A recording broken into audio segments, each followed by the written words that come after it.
Hello, this is Dr. Cromer, and this is a quick tutorial on using SmartPLS, and the focus of this tutorial is running the measurement model. When you have your data set, once you've cleaned it and it's ready for use and you upload it into SmartPLS, the first thing you want to do is run the measurement model, because you have to make sure that each of your measures are valid and reliable before you can run them against each other to test your hypotheses in the structural model. So let's bring up SmartPLS. I already have it open here, and I've already loaded our data set. And so down here in the bottom, you'll see all of our indicators.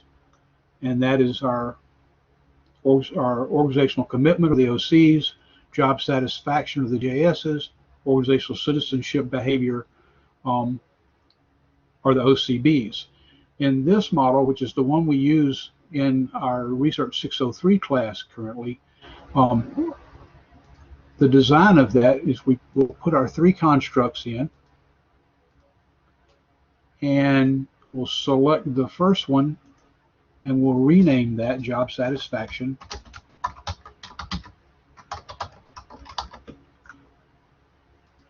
We'll take our second construct and we'll rename that one organizational commitment. And we'll take our third construct and we'll rename that one organization citizenship behavior. We'll abbreviate these. Okay, now once we've got these, make it a little bit neater here. Okay, the next thing we want to do to our constructs is assign measures, and that's these items that we used here. So for organizational commitment, we have 10 items in the scale, and we'll just drag those over and attach them to organizational commitment. For job satisfaction, we have 5 items in the scale, and we'll drag those over and assign them to job satisfaction. And for organizational citizenship behavior,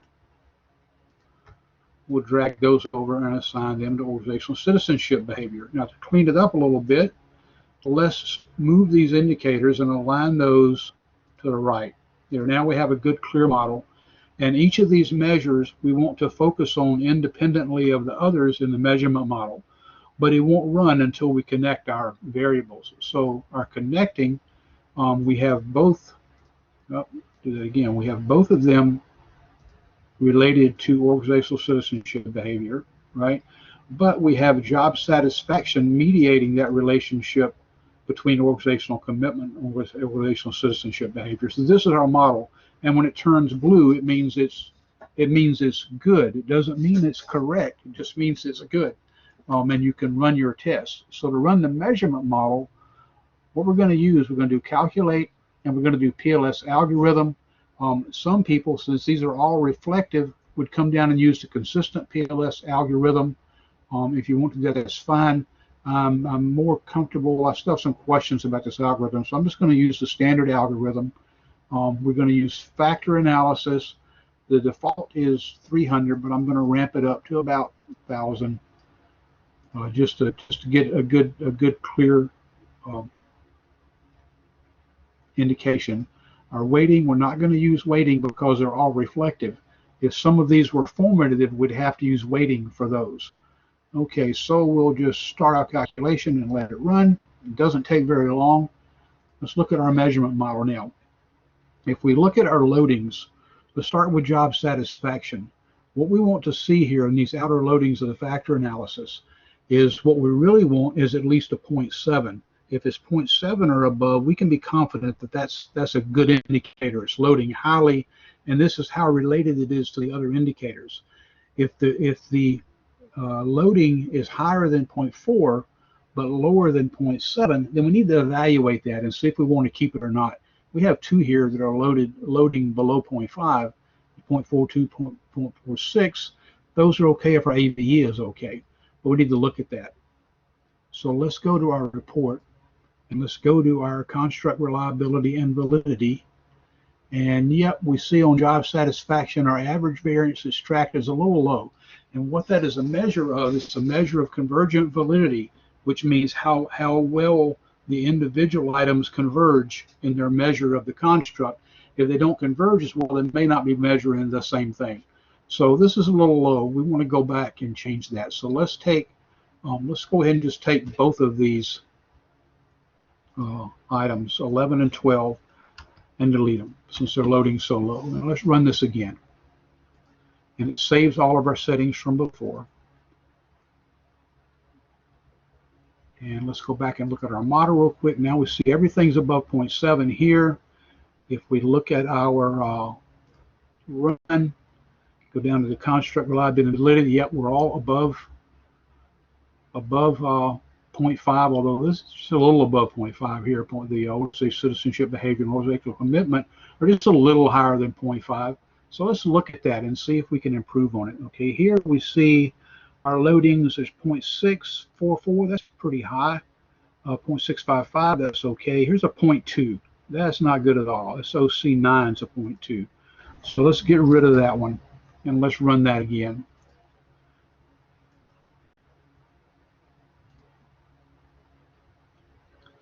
Okay, going back to our measurement model. Now we see nothing else is really low there. Let's go to our run. That's construct validity, organizational commitment. We can see, oh yeah, we're up in the 0.9s on reliability. 0.62, we're really good on organizational commitment.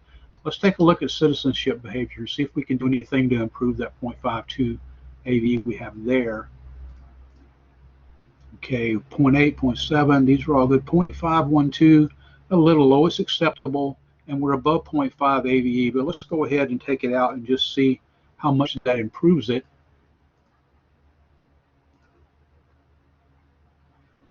And let's go back to our construct reliability and validity, and that brings it up to a 0.57. So it's about a good half point increase. So that's good. That's probably about as good as we're going to get it. Now, when we talk about reliability, when we look at the model here, these are factor. These are the factor loadings. That's how well the loadings correlate to each other in these items in measuring that construct.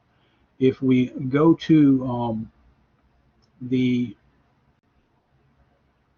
and what we have here, you can change your settings here. At inner model, we're showing path coefficients, which is the factor loadings. That's fine. On the outer model, we're showing our loadings. For our constructs, we're showing R square. We really don't need R square. Instead of that, let's show our AVE. Now 0.748 is the AVE for this one. 0.62 is the AVE for this one. 0.574 is the AVE for this one. We could also, if we wanted to, show our composite reliability. We can make it show whatever we want to show. This would probably be of greater to use. This one would, but you're going to want to report all of it. So going to our algorithm, here's the things we're looking for. On Chromebooks Alpha, once we know that our outer loadings are satisfactory, that tells us that our indicator of validity is good. Now we're looking at our construct, the whole scale as a whole. The internal consistency reliability, that's what Chromebooks Alpha, Row Alpha, and composite reliability measure. And all of those have the same set point. We want to be better than 0.7. Now let's say that we weren't better than 0.7.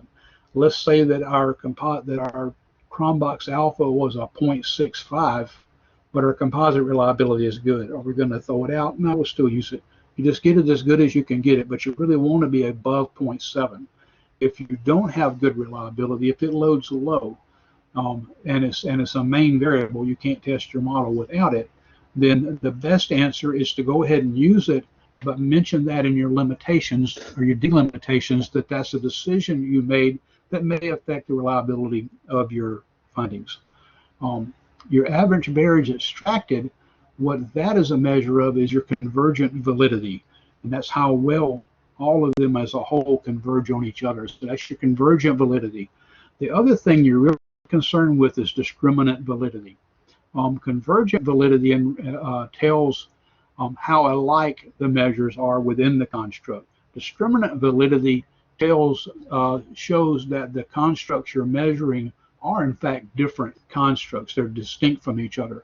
So you want a high loading on itself, and you want that loading to be higher than the comparison loadings here. And you see here job satisfaction component have a 0.865. That's above these. 0.758 is above these, 0.78 is above these. So we're good all the way around with divergent validity.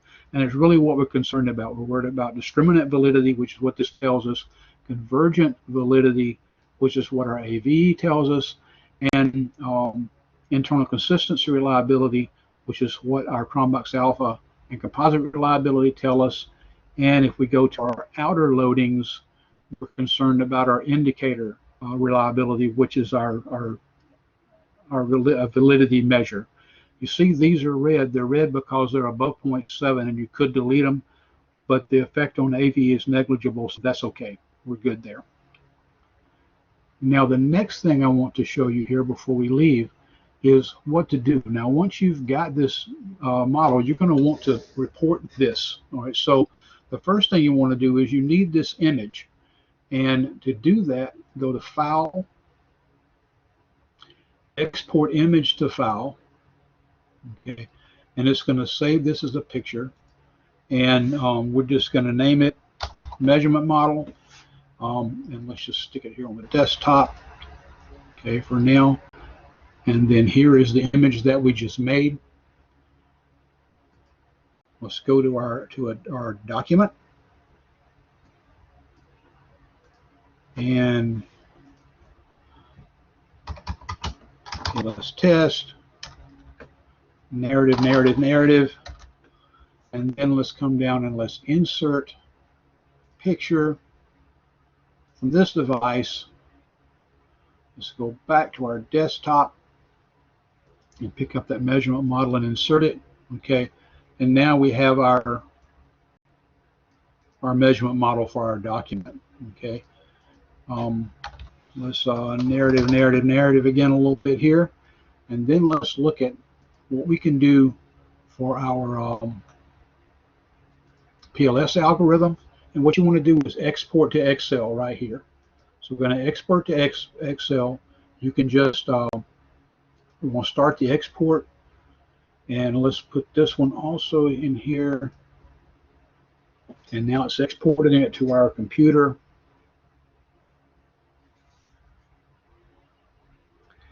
And then it opens it up, and here is everything we just did in an Excel report. Let's go to our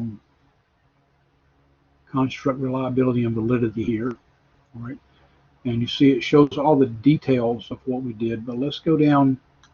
Right here is what I'm looking for. So let's take this, let's just take this whole thing right here, and let's come into a new page.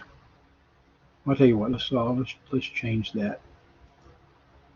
Let's don't take the whole thing. Let's just take this part of it. Let's copy that and let's paste it in to our new sheet. And what we're going to do is we're just going to format this a little bit. All right. We have our variables.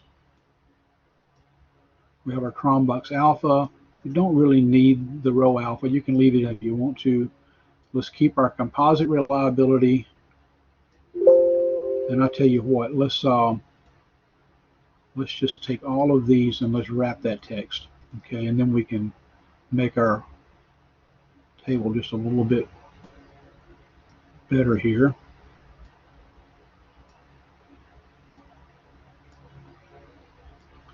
And then we'll bring this one out a little bit. Okay, now let's select it all, and let's take it all to the same color. Let's remove all of our fill, and let's remove all of our borders, and remove all of our bolding. All right, now let's label this. This is our constructs. Okay. Now for APA, what you want to do is on that top line, you want a top and bottom border. And on that bottom line, you only want a bottom border. All right. Once you've done that, copy that table. And let's come back to our document. And let's paste it in. Okay. And here's a formatted table. You just need to put table 1 construct validity, reliability. All right. And then we correct our spelling errors. And that is a table formatted to APA for our document. And that's how you take these and put them in there. You'll want to save this spreadsheet. Everything that you've got in here, all of your output that you have over in your model is here also. And so that's how you do it, and that's how you export the data, and that's how you run the measurement model. In our next tutorial, we'll talk about the structural model and testing our hypotheses. If you have questions, be sure to contact me or contact your professor, and we'll try to answer them. But this is pretty basic, pretty easy. I think you'll have a little fun with it. Thanks. Good night.